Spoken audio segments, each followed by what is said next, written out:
Hello, and thank you for joining me for card number 1 in my Halloween card series. Today we're going to create a spooky yet whimsical and fun card. I have here a brand new stamp just released in the September-October catalog. This is called Bloom with Grace. We're going to be using this pumpkin image here, and as you can see, I have distress oxides we'll be playing with to create our background. I'm very excited about this new catalog. It is packed full of goodies and I want all the pretty things. Really quick, let me show you the Bloom with Grace line. As you can see here, this is very fall inspired. I love these colors and all the sunflowers. There's the paper pack and there's pocket scrapbooking cards. This is a stamp again we're using today. Look at those cards that they put together. Look at the antlers with the sunflowers. Love it. There's a little cowboy boot with more flowers. There's even a workshop, but we'll save that for another day. So here's a peek at what we're making today. It's a little like spooky pumpkin patch. So I am going to start with these new thin cuts. These are the fancy border dies. And we're going to pull off these two that kind of look like rolling hills. And yep, you probably guessed, we're going to make some rolling hills. So I have some New England ivy and fern cardstock. This one here's the fern, and then 2 little pieces of the New England ivy. And I'm going to use a little post-it removable tape just to tack these down into place here. I've cut these to 5.5 inches in length, and you want your tallest hill, the top of the little knolls there, to be about 2 inches. I'll go ahead and die cut these off camera, and as you can see, I've kind of staggered the colors. So New England ivy, fern, and then New England ivy again. Now let's go ahead and do some stamping. So I have my little pumpkin. Now this is a very fall inspired stamp, but we're going to turn it into a Halloween pumpkin. And I actually like that it doesn't have a face on it because we're going to have some fun drawing in our own pumpkin face. So we need 2 white pumpkins, and then this is paprika, and the darker side, I'm going to go ahead and stamp my little pumpkin. Now there is a coordinating die, so I'll go ahead and situate this and get all of these die cut. So we have our 3 little pumpkins. Reminds me of a song my kids used to sing, but I think it was 5 pumpkins. Anyway, we have a piece of the White Daisy cardstock, and I'm going to go ahead and start with my Carolina ink. I really wanted a soft, lighter shade of blue, and I didn't have, I don't have a whole collection of distress oxides, so this one's going to work just fine. I'm using this craft brush that I got on Amazon, and I just applied a light layer. I'm looking at my tallest little grassy knoll to make sure I have enough of that color peeking out. Now this Carolina blue ink is an alcohol ink. It's awesome for so many things, but you'll see how the distress oxides are different. They are a blend of pigment inks and alcohol inks.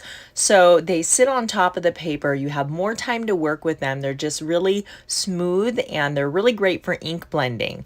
So this is the chip sapphire, and I'm using my little foam blending tool here and applying this across the top of my card. So I'm going to do my best to blend these two together, and then I'm going to go back over that area with the Carolina just to help even blend it more. It may not look like it has a really good blend between the 2 colors now, but you'll see on the finished product it's going to look great. So I'm adding a little bit of this black soot. I love this color. It's just a really rich black, and we're just going to do that on the very upper edge there. So that looks good. Again, just kind of testing the little grassy area there. And now what we're going to do with our distressed background is I'm spritzing it with water. And it's going to put just little splatters where it's going to oxidize and react with the pigment ink. And I'm also going to use a little of the shimmer pen here, and I'm tapping it, and this is going to put sparkle, which you can see in the close-ups a little bit better in the end there. All right, we can clean up our all-purpose mat and set that aside and bring back in our card panel. Now I'm going to bring in all my bits and pieces, but before we go any further, we need to do some embossing. So this little Happy Halloween spider web is also from the current catalog. Look at this little pumpkin, and I love these spooky gnomes. Anyway, I'm getting sidetracked. Squirrel! Let's get back to the card. We need our Versamark ink and then this little spider web. Now we don't want the Happy Halloween, we just want the web portion of this image. I'm going to kind of frame in the upper half of the card. So we just need to stamp a portion of this. Now I did let this panel dry. The pigment ink in the pigment portion of the Distress Oxides does stay wet for a while. So, I went ahead and ran some errands. If you're impatient, you can use your heat tool and dry it that way. But it does need to be dry before you're going to do any embossing on it. So we've gone ahead and stamped our web. I applied the black embossing powder and now I'm just melting that. It is warping our card, but that's not a big deal. It'll be perfect in the end. And I'm going to go ahead and use my anti-static pouch there, and we'll put our spider web in the center. Now it's okay if our Halloween word shows a little bit, and I'm putting a frame around the card in the end, so it's going to hide that, but I wanted more of the spider web to show. So again, I wanted it to peek out from under the frame, so it won't matter that that Halloween word is showing there. I'll go ahead and get all of that set, and you could see that shine. I love embossing powder. It's just such a cool look. We're almost done with the embossing. We have to add our little spiders. You can't have a spider web or a haunted pumpkin patch without a couple spiders. I'm going to add 2 of these guys kind of dangling from their webs at staggered heights. I want to make sure I have enough room there. Now there is a little web element that you can stamp, but I'm just going to draw that in later. We'll go ahead and heat set those. Perfect. We have our 2 little spiders.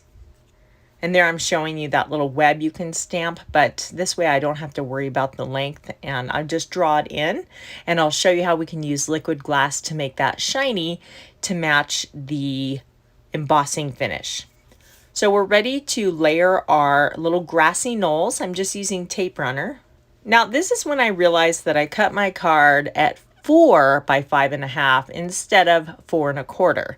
So I'm going to go ahead and mount this to my card panel so I can kind of get that situated and then adhere the rest of the pieces where they should go.